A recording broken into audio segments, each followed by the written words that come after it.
Ça m'amène au vote qui a eu lieu cette semaine à l'Assemblée nationale sur la situation en Ukraine. Emmanuel Macron s'est lancé depuis plusieurs semaines dans un discours va-t-en-guerre qui est extrêmement inquiétant. Il a commencé d'abord par dire qu'il n'excluait pas d'envoyer des troupes en Ukraine, pour ensuite que ses ministres disent que en fait nous avions tous mal compris. Alors ça veut dire que l'Allemagne a mal compris, que la Pologne a mal compris, que l'Italie a mal compris et que beaucoup d'autres pays n'ont pas compris. Et même l'OTAN a dit qu'il excluait d'envoyer des troupes au sol en Ukraine. Donc encore une fois, Emmanuel Macron affaiblit la voix de la France et fait honte à la France. Au point que ces ministres, du coup, ont dû expliquer non seulement qu'on avait mal compris, mais qu'ils parlaient juste de déminage, de formation et de je ne sais quoi. Ce qui ressemblait à un très fort rétropédalage. Eh bien, de nouveau, Emmanuel Macron continue dans une irresponsabilité totale qui placerait la France en guerre directe avec une puissance nucléaire, ce qui est impossible, en disant que oui, il n'était pas exclu d'envoyer des troupes, et avec cet extrait qui est absolument incroyable et qui dit tout, qui a été dit ce jeudi 14 mars à la télévision. Alors, est-ce qu'on a bien compris? Est-ce que vous envisagez d'envoyer des troupes occidentales françaises en Ukraine? Bonsoir et bienvenue. Vous êtes assis devant moi. Est-ce que vous êtes debout? Non. Est-ce que vous excluez de vous lever à la fin de cette interview? Bien sûr, vous n'allez pas l'exclure. On est même sûr de le faire. Voilà. Donc, quand vous voyez la journaliste dire que non seulement il n'est pas exclu qu'elle se lève à la fin de l'entretien, mais que elle va forcément se lever à la fin de l'entretien et que Emmanuel Macron lui dit oui, vous comprenez qu'il n'a en rien renoncé à envoyer des troupes en Ukraine, ce qui, je le rappelle, est désastreux.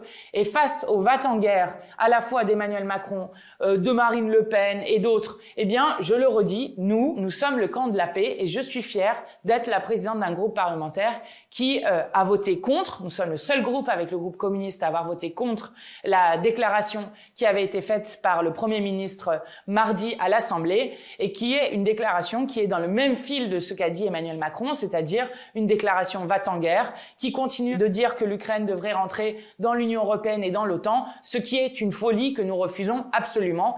Et bien, quand on a le courage de la paix, il faut avoir le courage de négocier et nous redisons qu'il faut une conférence pour la paix organisée par l'OSCE, puisque dans l'OSCE siège à la fois la Russie, siège l'Ukraine, siègent les 28 pays de l'Union européenne et les États-Unis. Et donc, c'est dans ce cadre-là que pourraient avoir lieu des négociations avec des garanties de sécurité mutuelle qui permettraient enfin de revenir à la paix et de sortir le peuple ukrainien de la guerre dans laquelle ils sont enferrés. Ensuite, je voulais vous parler de la commission d'enquête que nous menons à l'Assemblée nationale. C'est Aurélien Saint-Toul qui en est rapporteur et donc c'est notre droit de tirage parce que l'Arcom va devoir décider quelle chaîne il continue d'autoriser à diffuser d'ici 2024-2025.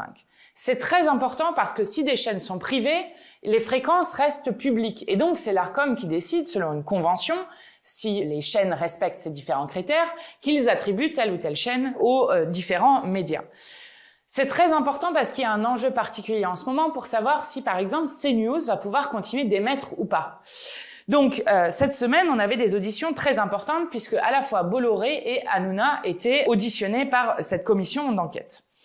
Alors d'abord, sur l'audition d'Hanouna, le président macroniste a essayé de faire en sorte que Louis Boyard, qui était prévu pour interroger Bolloré, ne puisse pas prendre la parole. Et donc, il a fait en sorte que les prises de parole durent très longtemps, de laisser Bolloré raconter sa vie pour faire en sorte qu'il n'y ait ensuite plus le temps physique pour que Louis Boyard puisse poser sa question. Et d'ailleurs, l'audition s'est terminée par quelqu'un du Rassemblement national qui a léché les bottes à Bolloré et qui montre bien que les liens de Bolloré et de l'extrême droite sont extrêmement forts. Ensuite, ça a permis de révéler et de lever le masque sur qui est Bolloré et ce qu'il fait avec ses différents médias. D'abord, il a dit « Si je ne crois pas à quelque chose, je ne vais pas essayer de le mettre sur mes antennes ». Donc, ce qui confirme ce que Zemmour disait notamment sur Bolloré, c'est-à-dire que Bolloré achète des médias qui sont à perte, et d'ailleurs ce n'est pas son problème, pour mener à bien sa guerre de civilisation et donc mener à bien le fait que puissent se répandre partout dans le pays ces idées d'extrême droite. Ensuite, rappelez-vous du scandale qu'il y avait eu autour du visuel qui avait été fait, qui montrait l'avortement comme première cause de mortalité avant le tabac ou même avant les morts par cancer.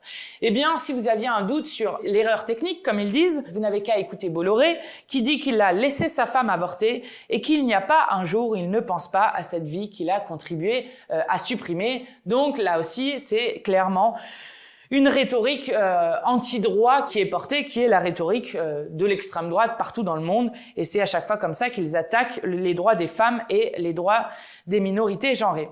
Et puis, alors après, après Je ne suis pas raciste, j'ai un ami noir, vous avez un nouvel épisode, Bolloré qui dit « J'ai beaucoup d'amis musulmans.